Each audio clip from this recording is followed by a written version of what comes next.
Bonjour encore une fois de plus à tous les téléspectateurs, tous les téléviewers, tous les abonnés de l'OCMH TV. Aujourd'hui, nous vous parlerons encore d'un autre thème. Aujourd'hui, nous vous expliquerons encore une nouvelle thématique, un nouveau décryptage ou alors une nouvelle capsule. Aujourd'hui, on vous parlera des ancêtres. Pourquoi rendre hommage aux ancêtres? Parce que beaucoup de personnes disent non, il ne faudrait pas faire le culte des ancêtres, il ne faudrait pas honorer les ancêtres, il ne faudrait pas, c'est démoniaque, c'est satanique, c'est haram, c'est pas bon. Alors, la question à laquelle nous allons vous répondre aujourd'hui est cette thématique, est cette série de questions. Alors, pourquoi les ancêtres? Nous devons déjà comprendre que les ancêtres sont des personnes comme toi et moi qui avons vécu sur cette terre et qui ont fait leur bon nombre de chemins et qui sont partis. Nous devons d'abord comprendre que il y a ce qu'on appelle l'ancêtre primordial, que beaucoup appellent Dieu, que beaucoup appellent le premier moteur, que beaucoup appellent l'ancien des jours, que beaucoup appellent l'Einsoft, que beaucoup appellent le premier moteur. Ça c'est, d'autres vont l'appeler la conscience suprême ou alors le moi supérieur. Voilà. Ça c'est l'ancêtre primordial. Et nous devons donc comprendre que l'ancêtre primordial est constitué donc d'une partie masculine et d'une partie féminine. Parce que parfois on comprend seulement, on croit que le monde est seulement dans le domaine patriarcal. Le monde est homme et femme. Donc il y a la partie féminine du monde. Et c'est pour ça qu'on parle souvent de la déesse mère, la mère primordiale. On parle du père ou alors de la mère-père primordiale. Parce que dans la conception de la spiritualité africaine, on ne voit pas seulement le côté patriarcal. On voit aussi le côté matriarcal. Pourquoi? Parce que c'est la combinaison de ces deux énergies, de ces deux pôles qui créent donc l'univers, qui crée donc la création, qui fait donc la création. Donc nous repartons donc dans le vif du sujet. Pourquoi tu dois honorer tes ancêtres? Un, l'ancêtre est quelqu'un qui a vécu sur la terre comme toi. Il a été bon, il peut même être mauvais. Bon, maintenant, ce que tu dois vénérer, c'est l'ancêtre méritant.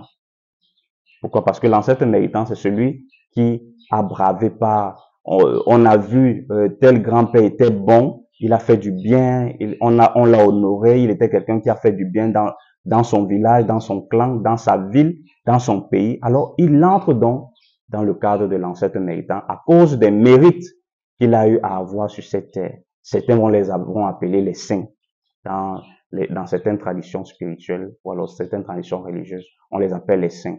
Donc, le saint est au même titre, au même rang que l'ancêtre méritant.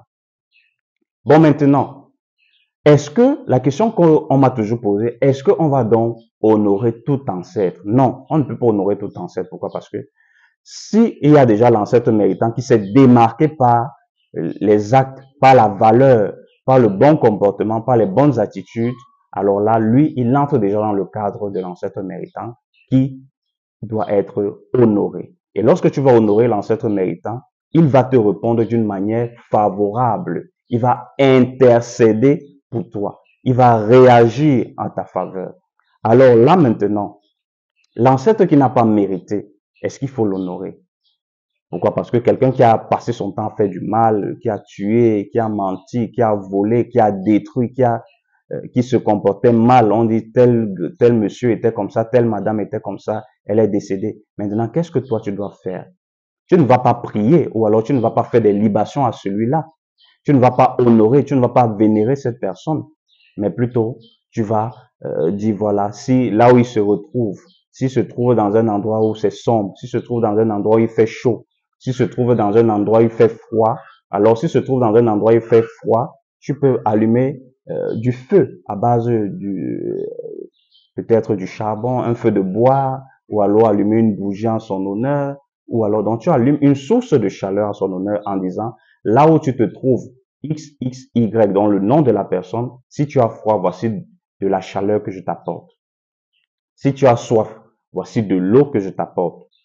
Si tu as faim, voici de la nourriture que je t'apporte. Ça, c'est à titre symbolique que tu peux le faire et ça va créer donc une connexion avec celui-là qui se retrouve dans cet état ou alors dans cet espace dans lequel il se trouve ou alors dans ce processus de réalisation de sa destinée. Alors maintenant, ça c'est pour l'ancêtre qui n'est pas méritant. Donc tu peux aussi participer à son aide ou alors tu peux intercéder aussi pour lui. C'est la même chose aussi comme ça que comme tu as participé à son intercession, lui aussi, je parle du cas de l'ancêtre méritant, lui aussi il peut t'aider, il peut réagir parce qu'il n'est plus connecté à la tridimension, donc le corps, âme et esprit, il est déjà un esprit, il est déjà une entité, il est déjà une énergie. Donc en tant qu'énergie, il est capable d'agir, d'interagir ou alors de te favoriser. Vous allez voir que certaines personnes dans leurs songes, dans leurs rêves, ils ont rêvé d'un ancêtre, de quelqu'un qui est décédé, qui est venu leur parler dans leurs rêves, dit que monsieur, madame, mon fils, voici ce que tu devais faire. Au lieu de marcher comme ça, marche plutôt comme ça. Au lieu de partir par ici, prends plutôt ce chemin. Donc, il vient un peu t'aider, te guider pour que tu suives le bon chemin. Alors là, tu dois comprendre que il est nécessaire, il est opportun pour toi, Africain, pour toi, Afro-descendant, de te connecter, de faire ce retour aux sources-là et de pouvoir donc honorer tes ancêtres, de pouvoir donc honorer les générations qui sont déjà passées, afin que les générations, parce que demain, aujourd'hui tu es enfant, demain tu seras ancêtre. Pose-toi la question, est-ce que si maintenant, moi aussi, on me met dans les oubliettes, on me dit non, j'étais quelqu'un de méchant, je suis quelqu'un de satanique, alors si on le dit à ton tour, qu'est-ce que tu feras? C'est la question à laquelle je te pose. Alors, n'hésite pas d'honorer cela, d'aller nettoyer les tombes. On les a enterrés. Tu peux dire, tu fais un tour, tu pars au cimetière, tu sacres leurs tombes en leur honneur parce que hier, ils étaient vivants et aujourd'hui, ils sont décédés. Demain, tu seras mort et d'autres personnes le feront. Donc, il faudrait respecter aussi la mémoire de ceux qui sont partis. Nous allons prendre un moment de pause ou alors un moment de transition. Ne ratez aucun programme, décryptage, capsule, interview, formation, débat et exclusivité au sein de l'OCMH TV. OCMH TV, tous pour une santé holistique.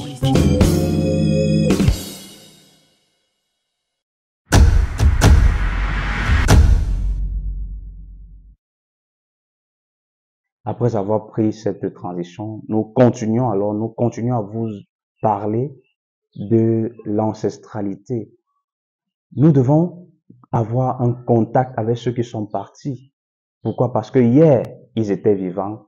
Aujourd'hui, nous sommes en vie. Demain, nous serons morts. Et ceux qui seront là, si nous n'avons pas bien traité ceux qui sont partis, nous aussi, on ne sera pas bien traités. Alors, ce n'est qu'un acte de charité, ce n'est qu'un acte d'honneur, ce n'est qu'un acte de compréhension. Et lorsque nous avons donc ces facultés de compassion, de compréhension et d'honneur, alors là, nous pourrons donc comprendre que ceux qui sont partis sont aussi ceux qui étaient là hier.